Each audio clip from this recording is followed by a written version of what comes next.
Hi, I'm Joel.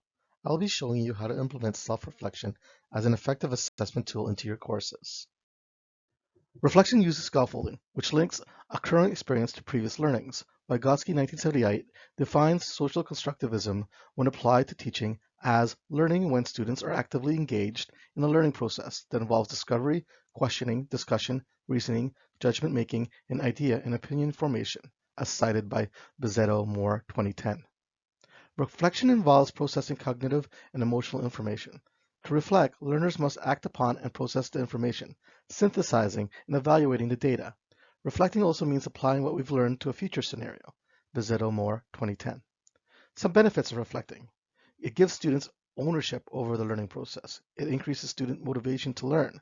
It helps students judge their own abilities and performance and become self-regulated learners.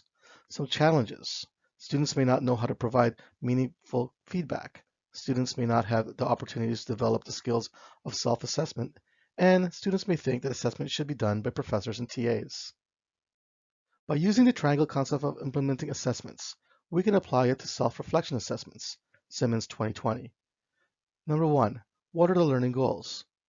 Goals can be developed with the help of Bloom's taxonomy of learning. It must be student-centered and measurable. What is the purpose of the reflection? Are you interested in the process of reflection, the products of reflection, or both? Number two, how do we measure the learner's understanding of learning goals? Incorporating rubrics to measure learning goal attainment is one way. How will you make judgments about reflection? How will you make it clear to students what you expect of them in terms of their reflection? Number three, what activities can we use?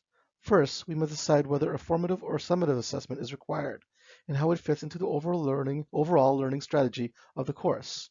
How will the assessment task itself promote reflection or reflective practices?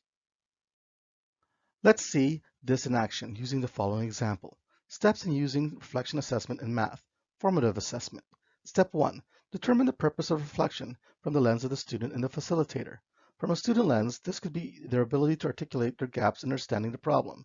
And from a facilitator lens, they could adjust their lessons to focus on these learning gaps. Step 2. Create learning outcomes. These three learning outcomes focuses on the student explaining the complexities of the problem and self-analyzing their solution, whether what the difficulty was and what other solutions could help them in future problems. Step 3, determining acceptable evidence. To identify the type of assessments to implement, we'll be using the 6 facets of understanding that have been identified by Wiggins and McTighe 2011 for assessment purposes, as seen in this slide. The facets are intended to serve as indicators of how understanding is revealed and the extent of student understanding. In our example with mathematics, we'll use application, interpretation, and explanation. Selecting activities.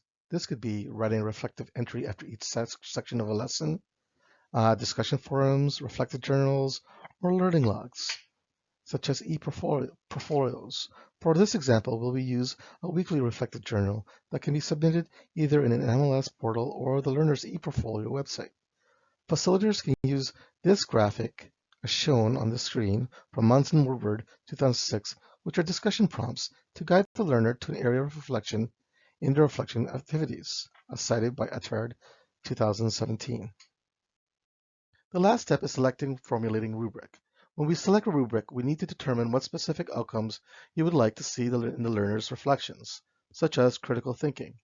In our example, we are looking on the 3 learning objectives, which involve critical thinking in the learner's ability to problem solve.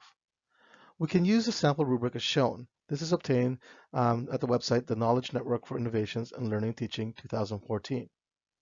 This rubric will be shared to the students, so they know what they are being evaluated on.